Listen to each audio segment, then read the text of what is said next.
মহানবীর ন্যায়পরায়ণতার আলোকে দেশ চালাবে বিএনপি বলেছেন তারেক রহমান। একটি দল ধর্মের নামে মানুষ ঠকাচ্ছে, অভিযোগ তার। নতুন ফ্যাসিবাদ জন্মালে পরিণতি হবে 5 আগস্টের মতো, হুঁশিয়ারি দিলেন ডাক্তার শফিক। বৈষম্যমুক্ত দেশ গড়ার প্রত্যয় নাহিদের। এবারের নির্বাচনে কোটিপতি 891 প্রার্থী, 100,27 জন। হলফনামায় অনেকের তথ্য গোপন, টিআইবির প্রতিবেদন। নির্বাচনে 4 দিনের ছুটি, আন্দোলনকারী 7 কলেজের জন্য ঢাকা সেন্ট্রাল ইউনিভার্সিটি অধ্যাদেশ অনুমোদন। টি-20 খেলতে ভারত যাবে না বাংলাদেশ, জানিয়েছেন আসিফ নজরুল। এখনও লঙ্কায় যাওয়ার আশায় বুলবুল।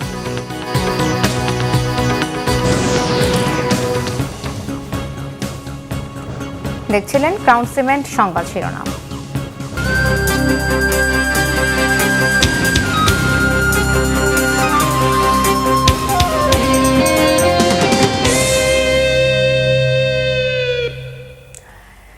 সিলেটে জনসভার মধ্য দিয়ে শুরু হয়েছে বিএনপির নির্বাচনী প্রচারণা। এতে ধানের শীষের পক্ষে ভোট চান দলের চেয়ারম্যান তারেক রহমান। বললেন, করব কাজ, গড়ব দেশ, সবার আগে বাংলাদেশ। অভিযোগ করেন, একটি কুচক্রী মহল এখনও ষড়যন্ত্র করলেও ধানের শীষে ভোটের মাধ্যমে তা মোকাবেলা করবে জনগণ। তারেক রহমান আরও বলেন, একটি দল নির্বাচনের আগেই মানুষকে ঠকাচ্ছে, নির্বাচনের পরে কতটা ঠকাবে তা বোঝাই যায়। সিলেট থেকে বিস্তারিত জানাচ্ছেন সিকান্দার রেমান, ক্যামেরায় জাহাঙ্গীর আলম। সিলেট পূর্ণভূমি, অলিয়া উলিয়াদের শহর, যে শহর থেকে নির্বাচনী প্রচার শুরু করলো বিএনপি। নেতৃত্বে দলটির চেয়ারম্যান তারেক রহমান।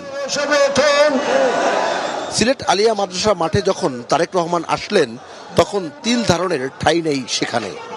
মানুষ আর মানুষ,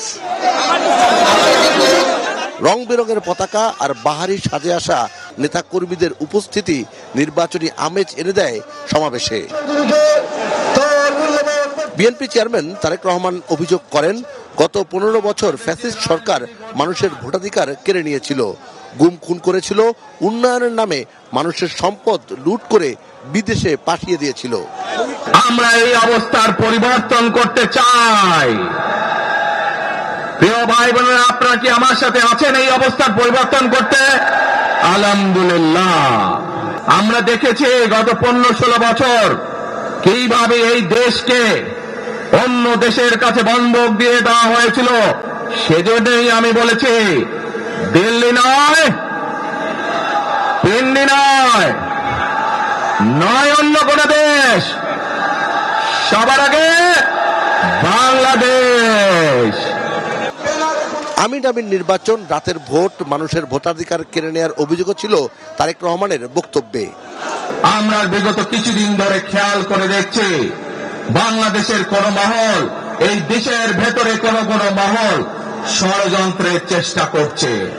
গত কয়েকদিন ধরে আপনারা দেখেছেন, পত্র পত্রিকায় এসেছে, বিভিন্ন সোশ্যাল মিডিয়াতে এসেছে, মধ্যপ্রাচ্য সহ বিভিন্ন দেশে পোস্টাল ব্যালট যেগুলো পাঠানো হয়েছে, সেগুলোকে কিভাবে ডাকাতি করা হয়েছে। ঠিক যারা এই দেশ থেকে পালিয়ে গেছে তারা যেভাবে আপনাদের ভোট ডাকাতি করেছিল, ঠিক একইভাবে আবার সেই ষড়যন্ত্র শুরু হয়েছে। দেখেছেন আপনারা? দেখেছেন? প্রিয় ভাই বোনেরা, সেই ষড়যন্ত্রের বিরুদ্ধে সজাগ থাকতে হবে। বিদেশে বসে তারা ষড়যন্ত্র করছে। 2024 সালের 5ই আগস্ট এই বাংলাদেশের জনগণ প্রমাণ করে দিয়েছে যে বাংলাদেশের জনগণ ঐক্যবদ্ধ থাকলে, ঐক্যবদ্ধভাবে নিয়ে আসলে সে কোন ষড়যন্ত্রকে বাংলাদেশের মানুষ প্রতিহত করে। আপনারা প্রতিহত করতে আমরা বলতে চাই, করব কাজ, গড়ব দেশ, সবার আগে বাংলাদেশ। 12 তারিখে ধানের শীষের পক্ষে ভোট চেয়ে একটি কথা বলতে চাই, ইনশাআল্লাহ আগামী দিনে বিএনপি সরকার গঠিত হলে আমরা নবী করিম সাল্লাল্লাহু আলাইহি ওয়াসাল্লামের ন্যায়পরায়ণতার ভিত্তিতে ইনশাআল্লাহ দেশকে পরিচালনা করব। 2024 সালের 5 আগস্ট ছাত্র জনতার অভ্যুত্থানকে শ্রদ্ধার সাথে স্মরণ করেন তারেক রহমান। দেশের অবস্থার পরিবর্তনে কৃষকদের উন্নয়ন, খাল খনন সহ মানুষকে স্বাবলম্বী করার নানা পদক্ষেপের কথা জানান তারেক রহমান। করেন বেশ কিছু অভিযোগও। একটি দল এই দিব ওই দিব বলছে, টিকিট দেব বলছে না, যেটার মালিক মানুষ না সেইটার কথা যদি সে বলে এক শিরকি করা হচ্ছে না। যার মালিক আল্লাহ, যার অধিকার শুধু আল্লাহর একমাত্র, সবকিছুর অধিকার উপরে আল্লাহর অধিকার। কাজেই আগেই তো আপনাদেরকে ঠকাচ্ছে, নির্বাচনের পরে তাহলে কেমন ঠকাবে আপনাদেরকে বোঝে নেবার। শুধু ঠকাচ্ছেই না মানুষকে, যারা মুসলমান তাদেরকে শিরকি করাচ্ছে তারা। নাউযুবিল্লাহ। রাসূল সাল্লাল্লাহু আলাইহি সাল্লামকে অনুসরণ করে ন্যায় পরায়ণতার ভিত্তিতে দেশ পরিচালনা করবে বিএনপি, এমনটাও জানান দলটির চেয়ারম্যান তারেক রহমান। নির্বাচনী জনসভা যেন জনসমুদ্রে রূপ নিয়েছে। তারেক রহমানকে এক নজর দেখতে বিভিন্ন এলাকা থেকে সাধারণ মানুষ ছুটে এসেছেন এসব জনসভায়। তারেক রহমানের স্পষ্ট বক্তব্য, আগামীর বাংলাদেশ হবে বৈষম্য মুক্ত বাংলাদেশ, আগামীর বাংলাদেশ হবে সবার বাংলাদেশ। সবার সেই বাংলাদেশ গড়তে ধানের শীষের পক্ষে ভোট চাইলেন বিএনপি চেয়ারম্যান তারেক রহমান। সিকান্দার রহমান, বাংলা ভিশন। জনগণের ভাগ্য বদলের জন্য ধানের শীষে ভোট চেয়েছেন বিএনপি চেয়ারম্যান তারেক রহমান। মৌলভীবাজার ও হবিগঞ্জের নির্বাচনী জনসভায় তিনি এই ভোট চান। মৌলভীবাজারের শেরপুরে আইনপুর খেলার মাঠে সমাবেশে তারেক রহমান বলেন, দেশকে বাঁচাতে হলে 12 ফেব্রুয়ারি নির্বাচনে ধানের শীষে ভোট দিতে হবে। এই নির্বাচনের মাধ্যমে দেশে গণতন্ত্রের সূচনা করতে চান জানিয়ে তারেক রহমান জিজ্ঞেস করেন, মানুষের ভাগ্য পরিবর্তন করতে চাইলে কোথায় সিল মারতে হবে। দলের মার্কায় সিল মারার আহ্বান জানিয়ে তিনি বলেন, দেশ পুনর্গঠনে সবাইকে একসাথে কাজ করতে হবে। হবিগঞ্জের শায়েস্তাগঞ্জের জনসভায় বিএনপির চেয়ারম্যান তারেক রহমান বলেছেন, দুর্নীতি নির্মূল সহ বিভিন্ন পরিকল্পনা বাস্তবায়ন করতে হলে 12 ফেব্রুয়ারি ধানের শীষে ভোট দিতে হবে। সবাইকে ধানের শীষে ভোট দিয়ে বিএনপিকে জয়যুক্ত করার আহ্বান জানান তিনি।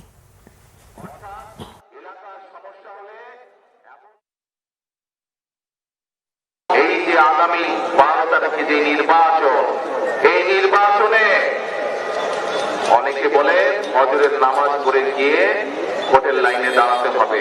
আমি বলি না, ফজর না, এবার আপনাদের সবাইকে তাহাজ্জুদের নামাজ পড়তে হবে। তাহাজ্জুদের নামাজ পড়ে প্রস্তুতি নেবেন যাওয়ার জন্য। ফজরের নামাজের আগে দরকার হলে ভোট কেন্দ্রের সামনে গিয়ে আপনারা ফজরের নামাজ পড়বেন, জামাত করে ফজরের নামাজ পড়বেন। তারপরে 7টা থেকে যখন ভোট শুরু হবে, সাথে সাথে ভোট দেওয়া শুরু করবেন আপনারা। কারণ প্রিয় ভাই বোনেরা, 15-16 প্রায় 16 বছর সময়, 16 বছরের দেশের সবকিছু ছারখার হয়ে গিয়েছে। আমরা দেখেছি আমাদের প্রত্যেকটি রাষ্ট্রের প্রত্যেকটি প্রতিষ্ঠানকে নষ্ট করে দেওয়া হয়েছে। সজাগ থাকতে হবে। এই যে যেভাবে আগে ভোট চুরি হয়েছে, টাকা দিয়েছে, এখন এরা ভোট ইঞ্জিনিয়ারিং করছে। আপনার ভোট, আপনার পরিচিত মানুষের ভোট কিন্তু দখলের চেষ্টা করছে। সজাগ কাদের থাকতে হবে? জনগণকে সজাগ থাকতে হবে। দর্শক, তারেক রহমানের নির্বাচনী সমাবেশের সংবাদ সংগ্রহে রয়েছেন বিশেষ প্রতিনিধি সিকান্দার রেমান। সরাসরি চলে যাচ্ছি তার কাছে। রেমান, বিএনপির চেয়ারম্যান তারেক রহমানের গাড়ি বহর এখন কোথায় আছে আর পরবর্তী গন্তব্য কোথায়?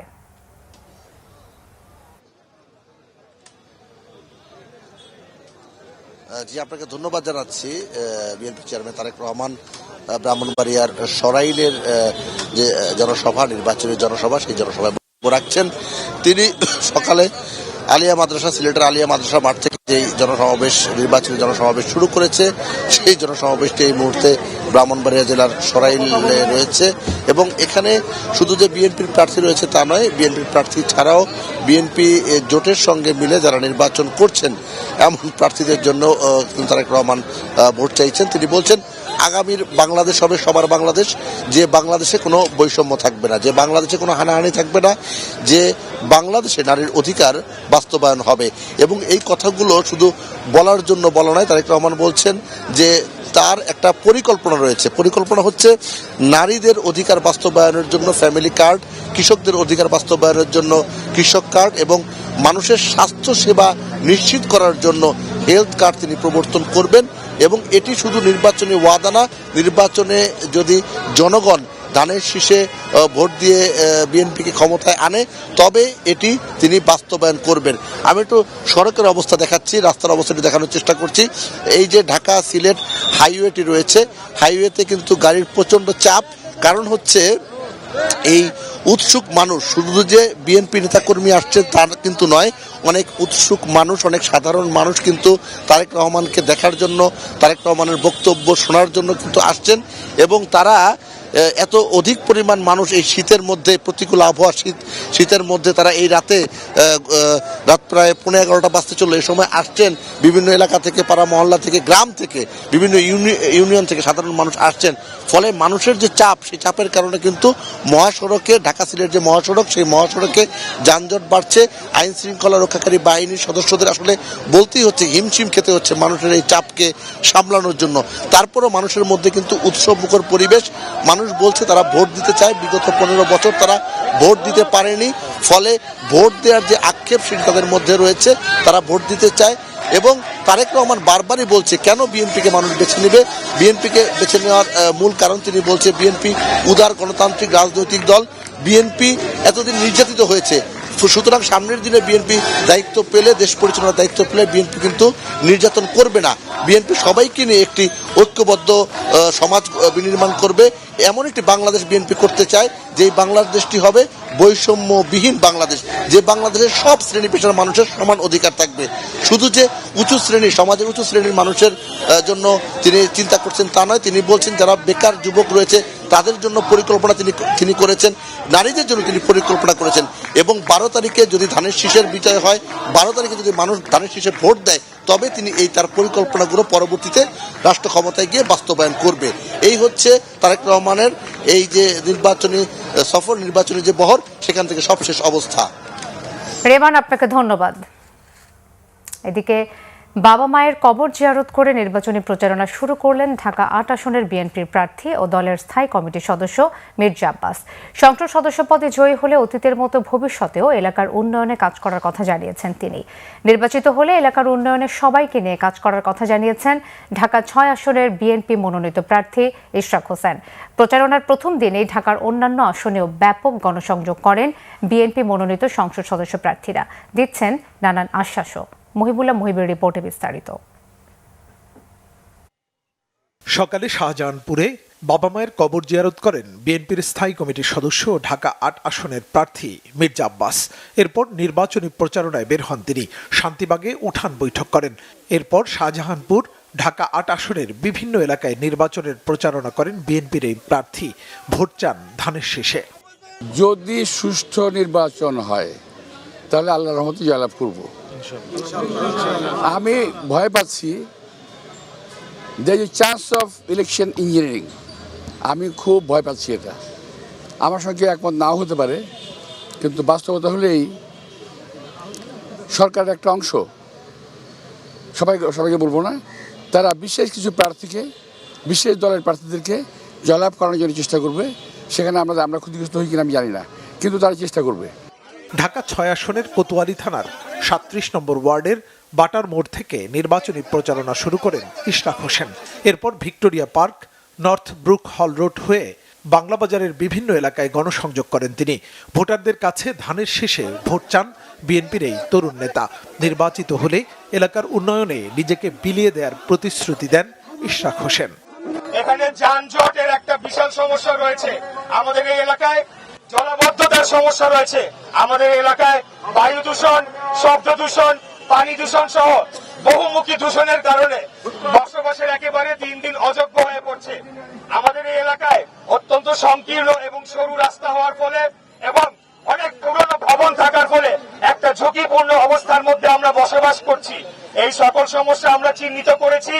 আমাদের এর বাইরে শিক্ষা, স্বাস্থ্য এবং দারিদ্র বিমোচন, কর্মসংস্থান নিয়ে ব্যাপক পরিকল্পনা রয়েছে। ঢাকা ১৭ আসনের বিএনপি প্রার্থী দলের চেয়ারম্যান তারেক রহমানের পক্ষে নির্বাচনী প্রচারণা শুরু করেন বিএনপির চেয়ারম্যানের উপদেষ্টা আব্দুস সালাম।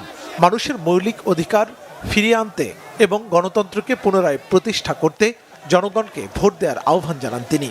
12 তারিখের নির্বাচনে আপনারা ভোট সেন্টারে যাবেন এবং ধানের শীষ প্রতীকে তারেক রহমানকে ভোট দিয়ে আপনারা এই ভোটে যাতে দেশে গণতন্ত্র ফিরে আসে, মানুষের মৌলিক অধিকার ফিরে আসে, সেই জন্য আপনারা ভোট প্রয়োগ করবেন। আসন্ন ত্রয়োদশ জাতীয় সংসদ নির্বাচনকে সামনে রেখে ঢাকা ১৬ আসনে আনুষ্ঠানিকভাবে নির্বাচনী প্রচারণা শুরু করেন বিএনপি মনোনীত ধানের শীষ প্রার্থী ও জাতীয় ফুটবল দলের সাবেক অধিনায়ক আমিনুল হক। মিরপুর ১০ নম্বরের সি ব্লক এলাকায় অবস্থিত গ্রিনফিল্ড স্কুল অ্যান্ড কলেজের সামনে থেকে তিনি এই গণসংযোগ শুরু করেন। আমি পরিকল্পনা করেছি এবং সেই পরিকল্পনার বাস্তবায়নের অপেক্ষায় রয়েছি এবং সেই পরিকল্পনার জন্য আমার এই লিফলেট এখানে আমার স্থানীয়ভাবে আমার এই ঢাকা ১৬ আসনকে কেন্দ্র করে যে ইশতেহার আমি তৈরি করেছি এবং প্রত্যেকটি পরিকল্পনা আমি আমার এলাকার সাধারণ মানুষের সাথে আলোচনা করেছি। ঢাকা ১১ আসনে শহীদ পরিবারের সদস্যদের সঙ্গে নিয়ে প্রচারণা শুরু করেন বিএনপি মনোনীত প্রার্থী doctor M A Qayyum. July শহীদদের সঙ্গে নিয়ে আগামী ঢাকা ১১ আসনকে মাদক, সন্ত্রাস ও চাঁদাবাজ মুক্ত করার ঘোষণা দেন তিনি। এদিকে প্রথম দিনেই গণসংযোগ শুরু করেছেন ঢাকা ৯ আসনে বিএনপি মনোনীত প্রার্থী হাবিবুর রশিদ হাবিব। এলাকার উন্নয়নে এবং সন্ত্রাস মুক্ত এলাকা গঠনে ধানের শীষে ভোট চান তিনি। মুহিবুল্লাহ মুহিব, বাংলা ভিশন, ঢাকা। নতুন পোশাকে ফ্যাসিবাদ ও ভোট ডাকাতরা ফিরে আসতে চাইলে ৫ আগস্টের মতোই পরিণতি ভোগ করতে হবে বলে হুঁশিয়ারি দিয়েছেন জামায়াতের আমির ডক্টর শফিকুর রহমান। মিরপুরের নিজ আসনে নির্বাচনী প্রচারণার জনসভায় কথা বলেন তিনি। আর সুষ্ঠু নির্বাচন করতে কমিশন ব্যর্থ হলে জনগণকে সাথে নিয়ে আন্দোলনে নামার হুঁশিয়ারি দেন নাহিদ ইসলাম। বিস্তারিত ওমর ফারুকের রিপোর্টে। ভোটের মাঠে সরব উপস্থিতিতে নিজেদের অবস্থান জানান দিল জামাত ইসলামী। মিরপুরের নিজ নির্বাচনী আসনে জনসভার মধ্য দিয়ে নির্বাচনী প্রচারণায় নামলেন দলের আমির ডক্টর শফিকুর রহমান। রাজধানীর মিরপুরে আদর্শ উচ্চ বিদ্যালয়ের জনসভায় জামাত আমিরের সাথে ছিলেন 10 দলীয় জোটের শীর্ষ নেতারা। প্রার্থীদের হাতে প্রতীক তুলে দেন জামায়াতের আমির। এ সময় এনসিপির আহ্বায়ক নাহিদ ইসলাম বলেন, নির্বাচন সুষ্ঠু হওয়ার বিকল্প নেই। সুষ্ঠু নির্বাচনের জন্য সুষ্ঠু পরিবেশ ও সমান সুযোগ প্রয়োজন। ফ্যামিলি কার্ড দেওয়া হবে, কৃষক কার্ড দেওয়া হবে, আমরা চাই কার্ড দেওয়া হোক, জনগণ সুবিধা পাক, কিন্তু এই কার্ড জনগণ পর্যন্ত পৌঁছাবে তো? 2000 টাকার কার্ড নিতে 1000 টাকা ঘুষ দেওয়া লাগবে না তো? তাহলে ঘুষ, চাঁদাবাজি সেটা যদি আমরা নির্মূল না করতে পারি, এই সকল সুযোগ সুবিধা কি জনগণের কাছ পর্যন্ত পৌঁছাবে? একদিকে বলা হচ্ছে কার্ড দিবে, আরেকদিকে ঋণ খেলাপিদেরকে সংসদে নিয়ে যাওয়ার চেষ্টা করা হচ্ছে। এ সময় জামায়াতের আমির ডক্টর শফিকুর রহমান বলেন, ফ্যাসিবাদ ভিন্ন পোশাকে আমাদের সামনে এলে 5 আগস্টের মতোই একই পরিণতি ভোগ করতে হবে। আর এই দেশে আমরা ফ্যাসিবাদের ছায়াও দেখতে চাই না। ফ্যাসিবাদ এখন যদি নতুন কোনো জামা পরে আমাদের সামনে আসে, 5 আগস্ট যে পরিণতি হয়েছিল সেই নতুন জামা পরা ফ্যাসিবাদের একই পরিণতি। ঘুরে ধরে রাজনীতির কাঠামো পরিবর্তন করার আকাঙ্ক্ষায় জনগণ মুখী আছে, এই জন্য জনগণ ভোটে হ্যাঁ বলবে ইনশাআল্লাহ। এ সময় জামায়াতের আমির হুঁশিয়ারি দিয়ে বলেন, জামায়াত ইসলামী চাঁদা নেবে না, কাউকে চাঁদা নিতে দিবে না। সব সহ্য করব, মাদের ইজ্জতের ব্যাপারে বরদাস্ত করব না। ক্ষমতায় গেলে ধর্মবর্ণ নির্বিশেষে সবার ক্ষেত্রে ইনসাফ প্রতিষ্ঠা করা হবে বলেও জানান তিনি। ওমর ফারুক, বাংলা ভিশন, ঢাকা। ত্রয়োদশ জাতীয় সংসদের নির্বাচনী প্রচারণা ইতিবাচকভাবে চালাতে বিরোধী দলগুলোর প্রতি আহ্বান জানিয়েছেন বিএনপির নির্বাচন পরিচালনা কমিটির মুখপাত্র মাহদি আমিন। রাজধানীতে সংবাদ সম্মেলনে তিনি বলেন, ঢাকা 17 আসনের জামাত ইসলামের প্রার্থী চটকদার বক্তব্য দিয়ে দৃষ্টি আকর্ষণের চেষ্টা করছেন। আমি প্রতিটি রাজনৈতিক দলকে আহ্বান জানাবো যেন ইতিবাচকভাবে প্রত্যেকে চারটা ক্যাম্পেইন করে। এখানে আইডি নেওয়া, ফোন নাম্বার নেওয়া, বিকাশ নাম্বার নেওয়া, এটি কোনো রাজনৈতিক কৌশল হওয়া উচিত না। আমরা দেখেছি যে ঢাকা 17 আসনের যিনি প্রার্থী তিনি বেশ কিছু চটকদার কথা বলছেন, মুখরোচক কথা বলছেন। হয়তো মিডিয়ার দৃষ্টি আকর্ষণের জন্য এটা কোনো একটা ব্যক্তিগত রাজনৈতিক কৌশল হতে পারে। সব সাইজ হয়ে যাবে, ঢাকায় কোনো সিট দেব না, এই ধরনের কথা যেগুলো ইতিমধ্যে ভাইরাল হচ্ছে। তিন নেতার মাজার জিয়ারতের মধ্য দিয়ে আনুষ্ঠানিকভাবে নির্বাচনী প্রচারণা শুরু করেছে জাতীয় নাগরিক পার্টি এনসিপি। সকালে ঢাকা বিশ্ববিদ্যালয় এলাকায় শেরে বাংলা একে ফজলুল হক হোসেন শহীদ সরোয়ার্দী সহ তিন নেতার কবর জিয়ারত করেন নাহিদ ইসলাম, নাসিরউদ্দিন পাটোয়ারী সহ এনসিপি নেতারা। এর মধ্য দিয়ে দলটি আনুষ্ঠানিক নির্বাচনী প্রচারণা শুরু করে। এরপর কাজী নজরুল ইসলাম ও শহীদ শরীফ ওসমান হাদির কবর জিয়ারত করেন তারা। এ সময় এনসিপির আহ্বায়ক নাহিদ ইসলাম বলেন, আধিপত্যবাদের বিরুদ্ধে এনসিপি বরাবরই সোচ্চার, ভবিষ্যতেও সোচ্চার থাকবে, বৈষম্যহীন বাংলাদেশ করার প্রত্যয় ব্যক্ত করেন তারা। অভিযোগ করেন একটি বিশেষ দলের প্রতি পক্ষপাত করছে নির্বাচন কমিশন। নির্বাচনে জয়ী হলে 10 দলীয় জোট সরকার গঠন করবে বলে জানান তিনি। এদিন এনসিপির প্রচারণা তিন নেতার মাজার থেকে শুরু হয়ে জাতীয় প্রেস ক্লাবে শেষ হয়। এই ঢাকা হাটের বিভিন্ন আনাচে কানাচে যে মাফিয়া গোষ্ঠী কাজ করে, যে চাঁদাবাজ সন্ত্রাস গোষ্ঠী কাজ করে, তাদেরকে নির্মূল করাই নাসিরউদ্দিন পাটোয়ারীর প্রধানতম এজেন্ডা। দ্বিতীয়ত, শরীফ ওসমান হাদি ভাইয়ের হত্যাকাণ্ড এই ঢাকা হাটে হয়েছেন। তিনি এই ঢাকা হাটে স্বতন্ত্রভাবে লড়াই করেছিলেন, কোনো দল ছাড়া, কোনো কর্মী ছাড়া। উনি আজাদির পক্ষে, ইনসাফের পক্ষে একাই সাহস করে দাঁড়িয়ে গিয়েছিলেন গণতন্ত্রের পক্ষে। আমরা সেই শরীফ ওসমান হাদি ভাইকে আজকে স্মরণ করছি, ধারণ করছি, এবং এই হত্যাকাণ্ডের বিচারের দাবি এই ঢাকা হাট আসনে নাসিরউদ্দিন পাটোয়ারীর অন্যতম এজেন্ডা। আসন্ন সংসদ নির্বাচনে প্রার্থীদের হলফনামায় অনেকে প্রকৃত সম্পদের তথ্য গোপন করেছেন বলে জানিয়েছেন ট্রান্সপারেন্সি ইন্টারন্যাশনাল বাংলাদেশ টিআইবির নির্বাহী পরিচালক ডক্টর ইফতেখারুজ্জামান। কেউ কেউ বিদেশে কেনা সম্পদের সঠিক তথ্য দেননি বলেও জানান তিনি। প্রার্থীদের হলফনামা বিশ্লেষণ নিয়ে আয়োজিত সংবাদ সম্মেলনে এসব বলেন টিআইবির নির্বাহী পরিচালক। তিনি বলেন, দুই প্রার্থীর ব্রিটিশ নাগরিকত্ব থাকলেও তা তারা নির্বাচনী হলফনামায় উল্লেখ করেননি। এ ব্যাপারে দুর্নীতি দমন কমিশন, জাতীয় রাজস্ব বোর্ড ও নির্বাচন কমিশনকে জানাবে টিআইবি। তিনি অভিযোগ করেন, অর্থ, পেশি শক্তি ও ধর্মের কাছে রাজনীতি জিম্মি। শীর্ষ ঋণগ্রস্ত 10 প্রার্থীর মধ্যে 9 জনই বিএনপির জানিয়ে বলা হয় মোট প্রার্থীর 891 জন কোটিপতি। বলা হয় প্রায় 59.5% বিএনপির প্রার্থী ঋণগ্রস্ত।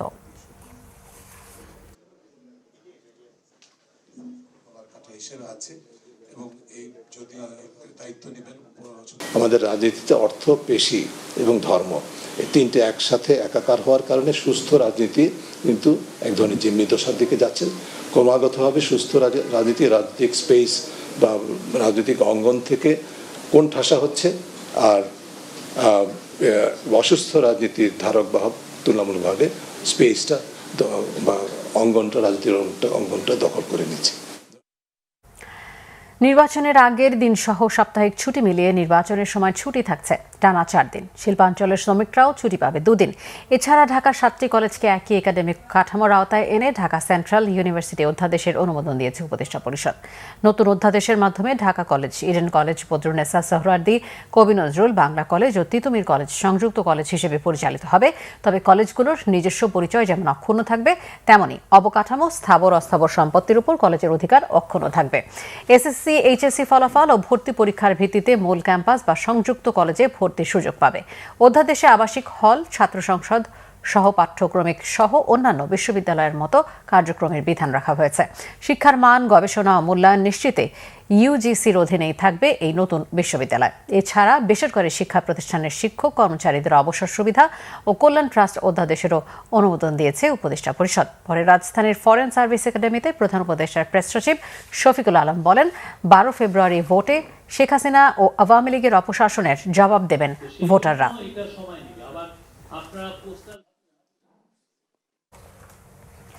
নিরাপত্তা ইস্যুতে ভারতের টি-20 বিশ্বকাপ খেলতে না যাওয়ার সিদ্ধান্তে অটল বাংলাদেশ। যুব ও ক্রীড়া উপদেষ্টা আসিফ নজরুল মন্তব্য করেছেন, আইসিসি বাংলাদেশের সাথে সুবিচার করেনি।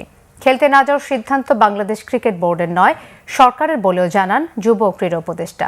তবে এখনও শ্রীলঙ্কায় গিয়ে বিশ্বকাপ খেলার আশা ছাড়েননি বিসিবি সভাপতি আমিনুল ইসলাম বুলবুল। মনির হোসেন খানের রিপোর্ট। মুস্তাফিজকে আইপিএল থেকে বাদ দেওয়ায় নিরাপত্তার কারণ দেখিয়ে ভারতে টি-20 বিশ্বকাপ খেলতে অস্বীকৃতি জানায় বাংলাদেশ। এরপর জলঘোলা হয়েছে অনেক। বুধবার আইসিসি বোর্ড মিটিংয়ে ভোটাভুটিতেও বাংলাদেশের দাবি গুরুত্ব পায়নি। আইসিসি সাফ জানিয়ে দেয়, বিশ্বকাপ খেলতে হলে বাংলাদেশকে ভারতেই যেতে হবে। বিরূপ পরিস্থিতিতে ক্রিকেটার ও বিসিবি কর্মকর্তাদের সাথে বৈঠক করেছেন যুব ও ক্রীড়া উপদেষ্টা আসিফ নজরুল। জানিয়ে দিয়েছেন ভারতের নিরাপত্তা পরিস্থিতি আগে যা ছিল এখনো তাই আছে, তাই বাংলাদেশও ভারতে না যাওয়ার আগের সিদ্ধান্তে অটল। যেখান থেকে গ্রিভান্সটা, সেই ঘটনা নিয়ে আইসিসি কোনো স্ট্যান্ড নেয় নাই ঠিক মতো। এমনকি ভারত সরকারের পক্ষ থেকে যে আমাদের কনভিন্স করানোর চেষ্টা করা, কোনো রকম যোগাযোগের চেষ্টা করে নাই, কোনো রকম কনভিন্স করার চেষ্টা করে নাই। ফলে আমাদের ডিসিশন পরিবর্তন হওয়ার কোনো রকম স্কোপ নাই। আমরা এখনও আশা করব, আমরা মনে করি আমরা আইসিসি থেকে সুবিচার পাই নাই, আমরা আশা করব আইসিসি আমাদের জেনুইন সিকিউরিটি রিস্কটা সুবিবেচনার সাথে নিয়ে আমাদেরকে শ্রীলঙ্কায় খেলার সুযোগ করে দেবে। ক্রিকেটারদের সাথে আলোচনা করলেও তাদের অভিমত প্রকাশ করেনি যুব ও ক্রীড়া উপদেষ্টা। জানালেন যে সিদ্ধান্ত এসেছে পুরোটাই সরকারের। আমি প্রথমেই বলেছি, ক্রিকেটারদের সাথে আমার যা কথা হবে সেটা আমাদের ব্যক্তিগত ব্যাপার, আমাদের প্রিভিলেজ কমিউনিকেশন। এই যে সিকিউরিটি রিস্কের কথা বিবেচনা করে ভারতে বিশ্বকাপ না খেলা, এটা আমাদের সরকারের সিদ্ধান্ত। বিসিবি সভাপতি আমিনুল ইসলাম বুলবুল এখনও বিশ্বকাপ খেলার আশা ছাড়েননি। বাংলাদেশ খেলতে না যাওয়া ভারতের ব্যর্থতা, দাবি বুলবুলের। যেহেতু এটা হাইব্রিড মডেলটাও হয়েছে বিকজ অফ সিকিউরিটি এবং গভর্নমেন্টের অনীহার কারণে আমরা সেই লাইনেও তাদের আইসিসিকে বলার চেষ্টা করেছি এবং বুঝিয়েছি, কিন্তু তারপরে আমাদের আবেদনকে খারিজ করে দেওয়া হয়েছে। আমরা আবারও চেষ্টা করব আজকে আর কি পথ আছে আইসিসিকে বলা। 36-এ ইন্ডিয়া অলিম্পিক বিট করছে, কমনওয়েলথ গেমস তারা বিট করছে।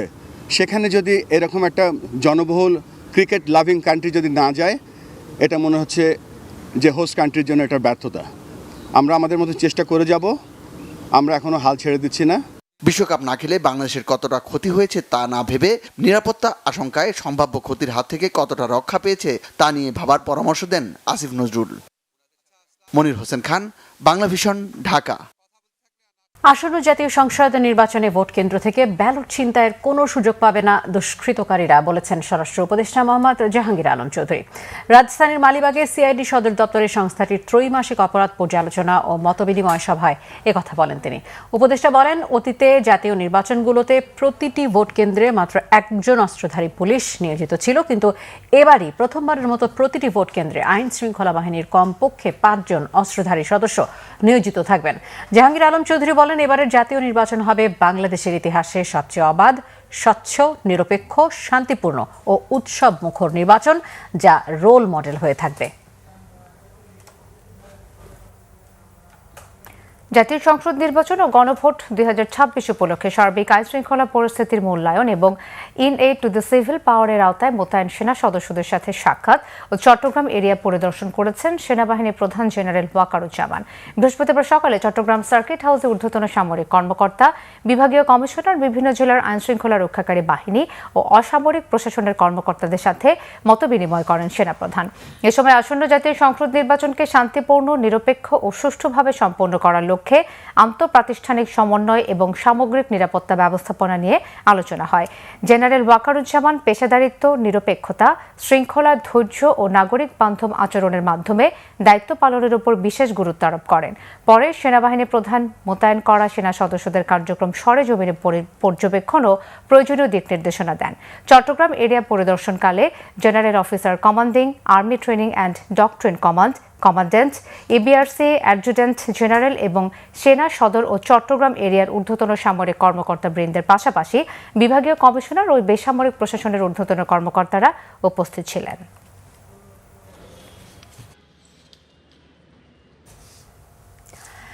নির্বাচন কমিশন সিনিয়র সচিব আখতার আহমেদ জানিয়েছেন, নির্বাচনকে সামনে রেখে মোবাইল ফাইন্যান্সিং বন্ধ রাখবে না কমিশন, তবে ট্রানজ্যাকশন লেনদেন সীমাবদ্ধ থাকবে। বিষয়টি এখনো চূড়ান্ত নয় বলে জানিয়েছেন তিনি। বিকেলে আগারগাঁওয়ে নির্বাচন ভবনে এই সংক্রান্ত বৈঠক শেষে কমিশনের সচিব বলেন, এবার সাধারণ নির্বাচন ও গণভোট একসাথে হওয়ায় ভোট গণনায় দেরি হবে। পোস্টাল ভোট থাকায় কেন্দ্রে গণনার পর রিটার্নিং কর্মকর্তা কার্যালয়ে আরও বেশি সময় লাগবে। ইসি সচিব আরও জানান, এ পর্যন্ত 36 জন বিদেশি পর্যবেক্ষক বাংলাদেশের নির্বাচন পর্যবেক্ষণে আসার বিষয়টি নিশ্চিত করেছেন। তাদের ধারণা এই সংখ্যা দাঁড়াবে 500 জনে। তিনি আরও জানান, ইউরোপীয় ইউনিয়নে 56 প্রতিনিধি আছেন, তা 300 জনে দাঁড়াতে পারে। ঢাকা 12 আসনে সবচেয়ে বেশি 15 জন প্রার্থী নির্বাচনে অংশ নিচ্ছেন। আসন্ন ত্রয়োদশ জাতীয় সংসদ নির্বাচনে আনুষ্ঠানিক প্রচার শুরু করেছেন ঢাকা ৯ আসনের স্বতন্ত্র প্রার্থী ডাক্তার তাসলিম জারা।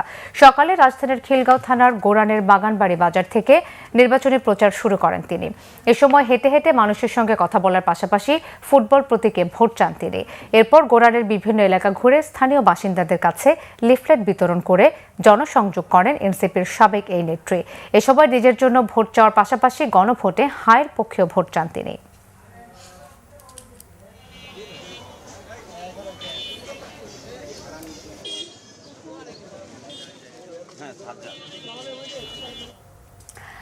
আরও কিছু খবর নিয়ে রয়েছে ডেস্ক রিপোর্ট। ময়মনসিংহ এক আসনের নির্বাচনী প্রচারণা শুরু করেছেন বিএনপির মনোনীত প্রার্থী সৈয়দ ইমরান সালেহ প্রিন্স। সকালে এতে অংশ নেন হালুয়াঘাটের সামাজিক, সাংস্কৃতিক ও ক্রীড়া সংগঠকরা। পরে ধোবাউড়া নির্বাচনী সমাবেশে ধানের শীষ প্রতীকে ভোট চান তিনি। Philip C Jessup international law moot court প্রতিযোগিতার উদ্বোধন হয়েছে আমেরিকান ইন্টারন্যাশনাল ইউনিভার্সিটি বাংলাদেশ AIUB-তে। এতে প্রধান অতিথি ছিলেন সদ্য সাবেক প্রধান বিচারপতি সৈয়দ রেফাত আহমেদ। বিশেষ অতিথি AIUB এর উপাচার্য অধ্যাপক ডক্টর সাইফুল ইসলাম। উপস্থিত ছিলেন বিশ্ববিদ্যালয়ের pro vice chancellor professor doctor Mohammad Abdur Rahman, বিভিন্ন অনুষদের ডিন, শিক্ষক, শিক্ষিকা, কর্মকর্তা, শিক্ষার্থীরা। Effect of curcuma bio comfort on gut health শিরোনামে ক্লিনিক্যাল ট্রায়ালে প্রাপ্ত ফলাফল উন্মোচন করা হয়েছে ঢাকা বিশ্ববিদ্যালয়ে। মৌলানা ভাসানী বিজ্ঞান ও প্রযুক্তি বিশ্ববিদ্যালয়ের food technology and nutritional science বিভাগের উদ্যোগে এতে প্রধান অতিথি ছিলেন গোপালগঞ্জ বিজ্ঞান ও প্রযুক্তি বিশ্ববিদ্যালয়ের উপাচার্য অধ্যাপক ডক্টর হুসেন উদ্দিন শেখর। সভাপতিত্ব করেন মৌলানা ভাসানী বিজ্ঞান ও প্রযুক্তি বিশ্ববিদ্যালয়ের উপাচার্য অধ্যাপক ডক্টর মোহাম্মদ আনোয়ারুল আজিম আখন্দ।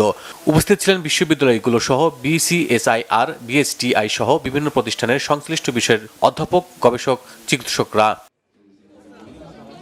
দুদিনব্যাপী পিঠা উৎসবের উদ্বোধন হয়েছে প্রেসিডেন্সি ইউনিভার্সিটিতে। এতে অংশ নেন বিশ্ববিদ্যালয়ের 7টি বিভাগের শিক্ষার্থীরা। উদ্বোধন করেন বিশ্ববিদ্যালয়ের উপাচার্য প্রফেসর ডক্টর মোহাম্মদ আব্দুল মান্নান চৌধুরী। উপস্থিত ছিলেন বোর্ড অব ট্রাস্টিজের principal adviser professor doctor Mohammad Anwarul Kabir, বিভিন্ন অনুষদের ডিন, রেজিস্ট্রার, এক্সাম কন্ট্রোলার ও শিক্ষক, শিক্ষার্থী সহ কর্মকর্তা, কর্মচারীরা। ত্রিবার্ষিক সাধারণ সভা হয়েছে Bangladesh medical equipment imports and suppliers অ্যাসোসিয়েশনের। এ সময় নবনির্বাচিত কার্যনির্বাহী কমিটির অভিষেক ও দায়িত্ব হস্তান্তর করা হয়। সভার প্রথম অংশে সভাপতিত্ব করেন অ্যাসোসিয়েশনের সদ্য বিদায়ী সভাপতি মোহাম্মদ টিপু সুলতান, আর দ্বিতীয় পর্বে নবনির্বাচিত সভাপতি মাহফুজ হাসান। কার্য বিবরণী পেশ করেন সাধারণ সম্পাদক আরশেদ আলম পুলক।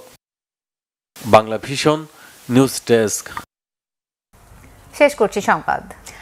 তার আগে ক্রাউন সিমেন্ট শিরোনামগুলো জানিয়ে দেব আরও একবার।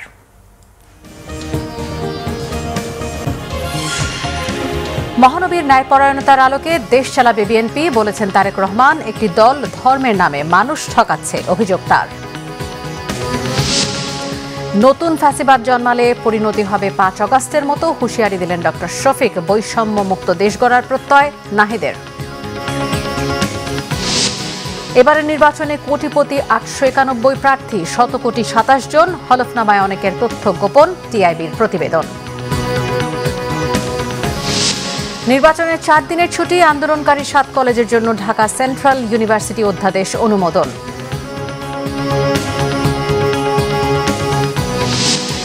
টি-20 খেলতে ভারত যাবে না বাংলাদেশ, জানিয়েছেন আসিফ নজরুল। এখনো লঙ্কায় যাওয়ার আশায় বুলবুল।